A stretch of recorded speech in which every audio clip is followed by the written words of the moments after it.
listen, at the end of the day, consumers still want to deal with somebody. And I think there was an Auto Trader did a study in 2015 or 2016 that 83% of the people out there still want to deal with somebody, right? And I think Lee Iacocca said 40 years ago that the automobile business is still going to be based on a handshake. At the end of the day, someone wants to say congratulations, thank you. They want to pick up a car, whether the car is delivered to them or...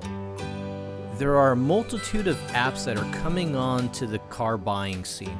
Apps such as Autogravity or Fair, which is allowing you to search, shop, and buy cars through the app, minimizing the amount of contact you have with a dealership staff member. This is a perfect segue into our next episode as Joe talks about a couple things that remind me of things about myself. One, the Jetsons. I often say that over time, the world will continue to look more like the Jetsons cartoon, and maybe we're already there with the automated cars and robots that I've seen in the airports, but also talking about that at the end of the day, people still want to interact with people. And Joe will talk about how Honda of downtown LA has made donations to the community that have really come full circle because it's bringing more knowledgeable people into the industry that will ultimately better the dealerships and provide a better customer experience. And a dealership is not just a place to buy and service your car, it's a local economic engine as it hires residents within the community. Dealerships give back to the community in the form of nonprofit donations, and it also supplies local tax dollars to the community. And Joe shares that becoming a car dealer wasn't exactly in his future back in college, where he took acting classes. Stay tuned on this episode. I'm Dennis Wisco. Along with Kelly Cruz. And this is the Wisco Weekly podcast and our special podcast series, Dealer Exec, Customer X, where dealer executives share how their dealership operation aligns with the customer experience.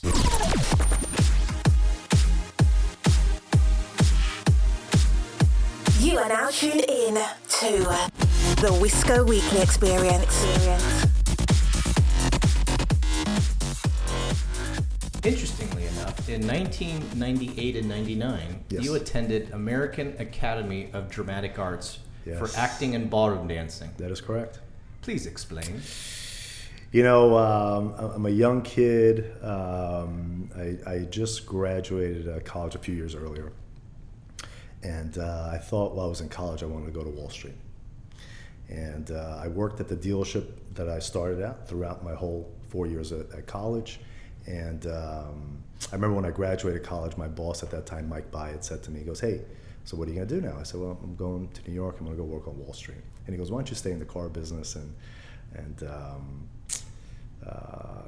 you'll get promoted soon. You'll be a manager, a finance manager, and so on and so forth." And I said, "No, I really want to do something else." And I got to tell you, looking back as a young man, you have so many dreams and so many aspirations. And I would tell young kids today, I love, when my gals come up to me today and they say, "Hey, boss, I'm leaving because I'm going to go to study. I'm going to go to school. I'm going to do this or that." And I love that, quite honestly. And you say to yourself, "Joe, you have good employees leaving you." And I'm okay with that. I'm okay when they leave to do something that they really, really are passionate about. Mm-hmm. And so I went to Wall Street, and I hated it. It was something that I thought, I had this perception of, hey, Wall Street, it's New York, it's fun, it's sales, it's money, it's yada, yada, yada. And I hated it. And I'll never forget, my mother called me up. She goes, I was talking to my father, and my father said, you don't seem like you're happy on Wall Street. I said, I don't know, it's not for me. And he said, "What do you want to do?" I said, "I think, I've always wanted to do acting." And my dad said, "Are you crazy?" I said, you just put yourself through college. Are you out of your mind? And I said, it's, and again, when kids come up to me today and say, "Hey, Joe, I want to do this. Hey, boss, I want to do this," I always say, try it. Try it now, because when you get older, when you get my age or a little bit older, you may not have that opportunity. So try it. If you want to go swing the bat and you want to be a baseball player, try it. Work hard at it. Try it. If you want to be an actor, try it. If you want to be in the automobile business, try it. Get in there, do something, create Create action. Do something. Don't just sit around like a bump on a log. And I wanted to go to acting school, so I auditioned. I actually worked with a bunch of my friends who happened to be in the theater world. And I said, hey, I want to go to school. And they said, you just graduated school a couple of years ago. I said, I want to go to acting school. And they said, well, the American Academy of Dramatic Arts is a very prestigious school, and you got to audition, and you got to be on stage. And I said, I want to do it. And I auditioned, and I was accepted. And I got to tell you, Dennis, it was probably one of the best experiences of my life. Well, so tell me this then. Was there any part, or I'm sure there was some part, what were the better teaching lessons or the lessons that came out of what you did with acting that applies to today? That's a great question. And I'll tell you the number one lesson I learned in acting is truth. Be honest. Okay. Be who you are. Express you. Express your feelings. And the same thing in the automobile business. Truth. Be honest. That transparency that clients yearn for. Actually, not just clients and the customers. Employees yearn for. Be truthful. Be honest. Be honest with who you are, what you're saying to people, and mean it. And deliver on what you're saying. And I think, I got to tell you, looking back, it was, I realized that I loved theater. My lady and I, when we go home to New York, I'll always pop, not always, but more often than not, I'll pop in to see a show, and we just love it. I love the theater. I love going to the opera. I love going to Lincoln Center. I just love it. I love seeing a performance, because I know these men and women worked really hard. Not just the years of practice and the education and stuff like that, but they've worked really hard to be on stage today to entertain us. I agree. And I love that. And I think about that and I say, hey, do we as automobile executives, do we work that hard? Do we practice? The Navy SEALs, do we work? And these guys get paid nothing. I think, I had a friend of mine that was I don't know what the term is, but he worked at the Opera House, and he was like an extra, I guess you can say. And I got to tell you, he made nothing, a couple dollars, and but he loved his job. He was so passionate. And I remember when he would I guess audition or not audition, but practice to perform. And I mean, it was like, Joe, I'm tied up. For the whole month, I'm tied up. What are you doing? Well, I'm reading my lines. I'm doing this. And some of the times he had no lines. It was an opera, so it was just his movements. And I'm just thinking to myself, what are you practicing? And just the time and the effort that these people, the Navy SEALs, some of these military guys and gals, the theater people, the actors and actresses, it's fascinating to me. It definitely is. I was not one to appreciate theater. However, my wife has definitely got me into it. If you haven't had the chance, have you heard of the Old Globe down in San Diego? I have not, no. Fantastic venue, fantastic performers, but again, it's definitely something that, like as you were talking about, the amount of time that they put in, and then all of a sudden they're out there performing and they're getting paid peanuts to do this, and it's just for the love of it. I mean, you can see it on their face, and that's definitely something that I appreciate now when I go to these performances, and I love going. We were just there actually a couple weeks ago watching a play. And it's fantastic. I agree. I think about these performances. I remember when I saw Hamilton in New York, and I love the creativity. It's not just the performance. The performance is great, but it's also the creativity that goes into the performance, right? And I relate everything back to what we do in the automobile business, and how are we being creative?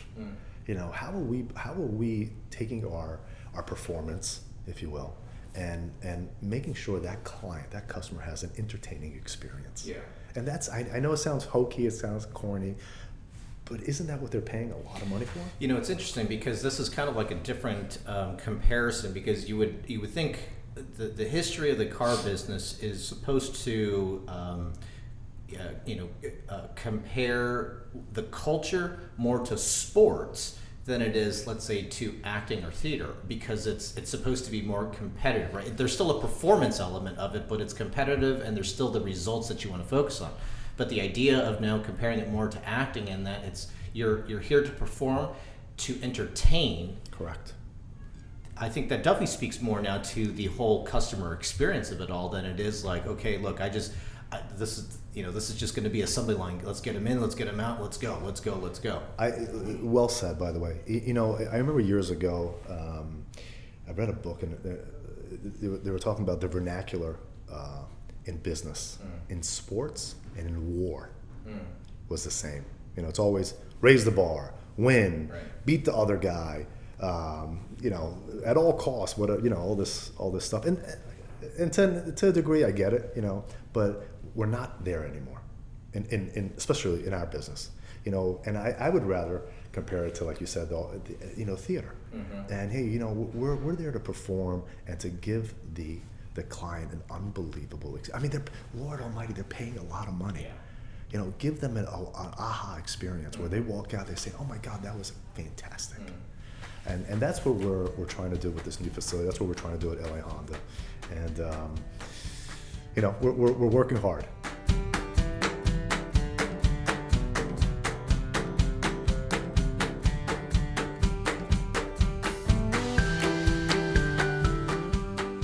Do you have any thoughts or opinions on some of the errors that either the industry or people make with regards to what the future of the dealership look like? I think there's a lot. You know, it's funny. When I got into this business in 1991, Okay. and I was a freshman in college, and I remember the old-time car sales guys were saying, "Hey, you know, you're so lucky you're going to school because you're going to be out of a job shortly. We're going to all be out of a job in the automobile business." And I never understood that. I was like, well, why? Well, the internet in 1991, it was just, the craze was just starting.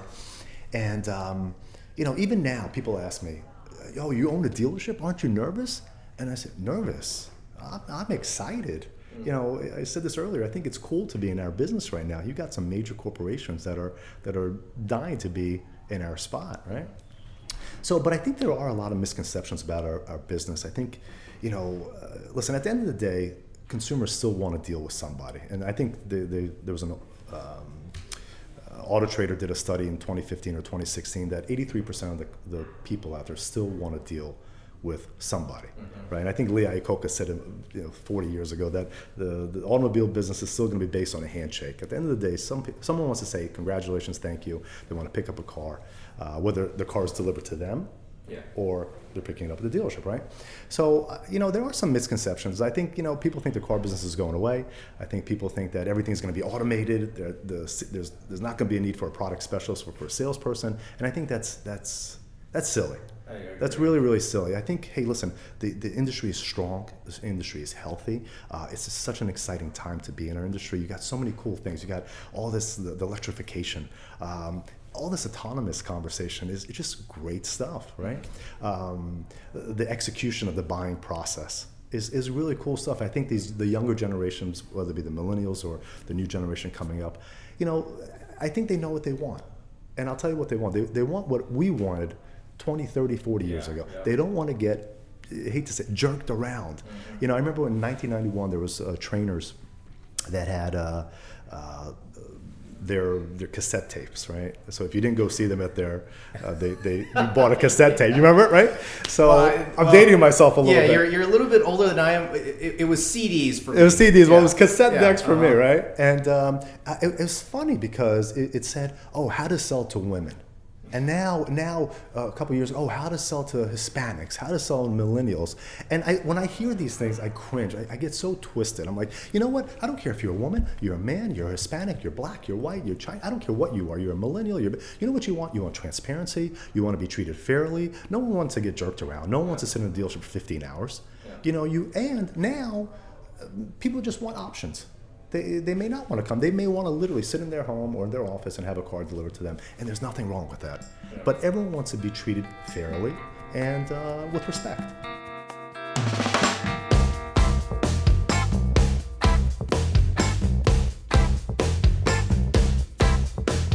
How would you buy a car from your dealership?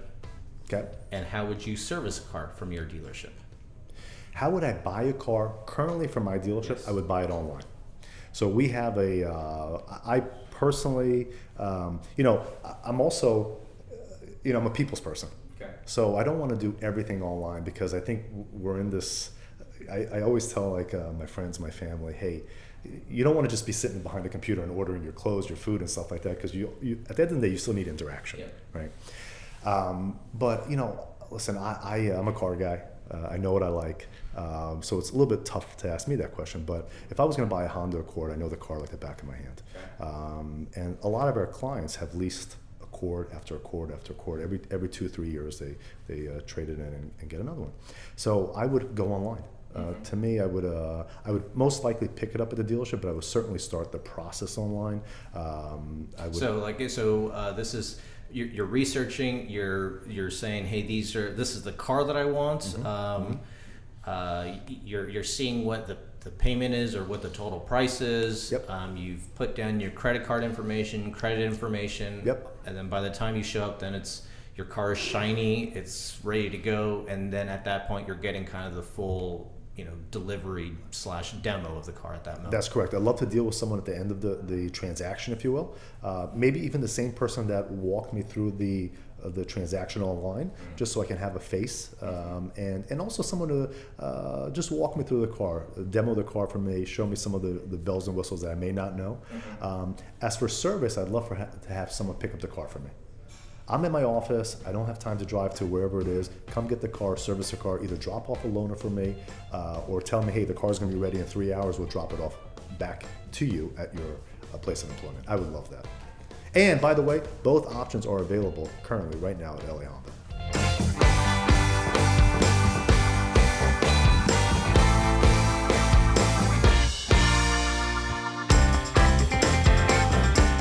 I read this in Business Wire, May 2017. Honda of downtown Los Angeles plans to donate $100,000 to the Los Angeles Trade Tech Community College to stimulate education in the automotive service tech fields, and will donate $50,000 directly to the New Business Improvement District to continue innovation and beautification of the South Figueroa corridor.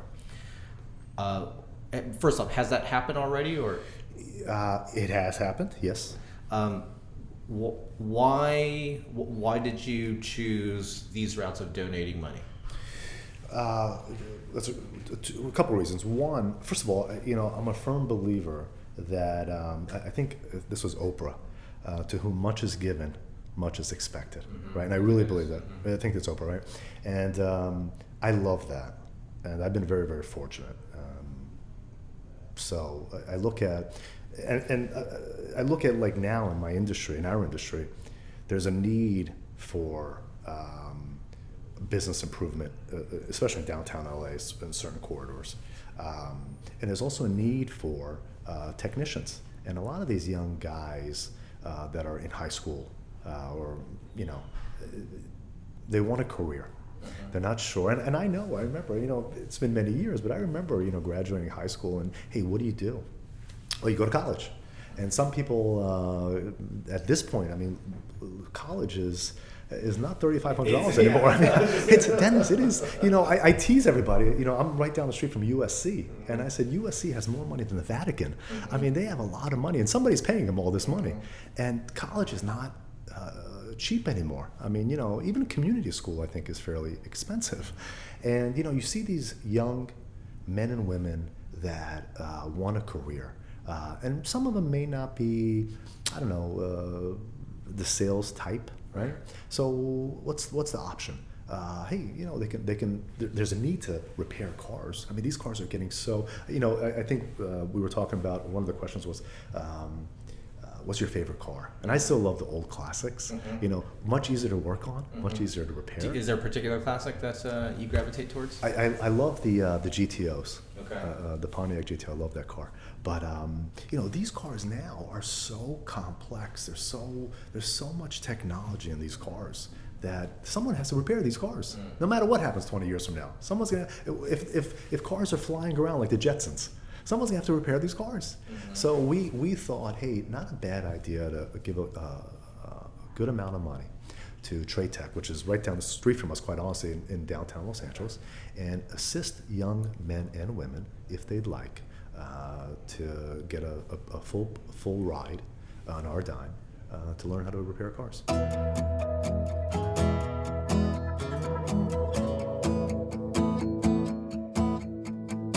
But recently, I've really gotten into this whole thing about the Navy SEALs.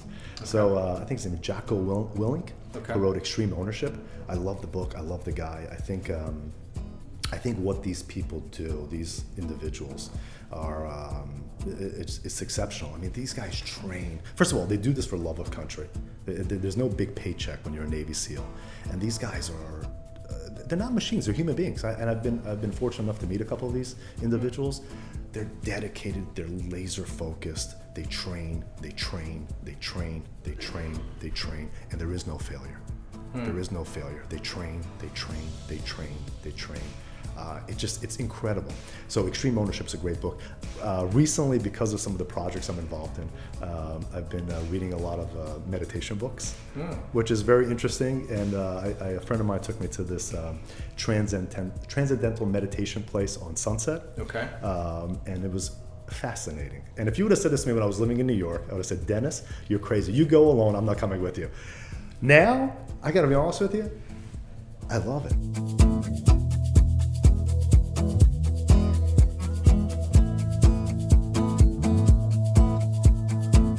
Have any daily routines then? I do have daily routines. It's a good question. I wake up, I'm an early bird. I do have a German Shepherd that I rescued recently, so he goes on a long walk with Dad, with me. I hit the gym very early in the morning, and right before I go to the gym, believe it or not, I meditate. Okay. I take a minute I take about 20 minutes to think about the day. It's going to sound a little hokey, but to be grateful. Yeah. Just to thank. Are you doing some yoga too then? Is that part of? You know, it's funny. I can't say I do a lot of yoga, but I do a little bit of yoga. Okay. Again, 7 years ago I told you you're crazy, but I do enjoy yoga. Yeah. And then I hit the gym early in the morning and do an hour at the gym with my trainer, and then I'm off to work.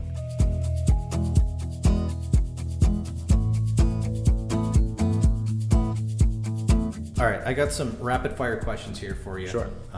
And then after this, I think we got a good idea of who Joe Shuster is. Okay. So, what is one cultural thing about New York you would supplant here in Los Angeles? Wow, one cultural thing about New York. I think the camaraderie and the neighborhood feel of certain areas in New York, just that relationship. You know, I always tell people, I think as you get older, it's a little bit more challenging to meet and make friends versus when you're younger, you know, your buddies in school, in college or high school, what have you. But I think in New York it's a little bit easier because it's just that culture and the neighborhood feel a little bit different here. Yeah, okay. But not bad, but just different. No, understood. All right. Favorite vacation spot? You know, I just got back from New Zealand, and it's number one on my list right now. I love that place. Did you do any kind of like bungee jumping or? As a matter of fact, I was brave enough to bungee jump, and you meditated before you did. I prayed actually. When it comes to sports, so I know that you said you're a basketball fan, so you're choosing Knicks. Yankees, Mets. Yankees. Giants, Jets. Ravens. Oh, Baltimore guy. Okay. That's right. Well, Rangers, Islanders. Rangers. Lakers, Clippers. Ooh, that's a tough question. This will determine your future in Los Angeles, Joe. And I'm going to tell you how I see it. I'm going to say neither. Golden State. Safe question. You played the PC well. Good for you. Well taught. Last question here for you. Because you are in a position that you will be highly involved in the community that your dealership is in, and certainly there's going to be a lot of people that are going to come in and out of your doors throughout the years, what would be an interview question that you would like to ask, or what is the one interview question that's like, look, if you're going to work for us, if you want to be involved in what we do here, tell me your answer to this. What is that question? Me asking a Yes. potential employee. Yes. That's a good question. Go ahead, take your time. That's a good question. What interview question would I ask a prospective employee before he or she signed up and worked at Honda of downtown LA? Mm-hmm. I would ask him what you asked me earlier. How would you buy a car from this dealership, and how would you service a car at this dealership? Your ideal situation, how would it be? Okay. That's exactly what I would ask him. Actually, I'm going to use that one because I think it's a great question. I'm stealing that question from you.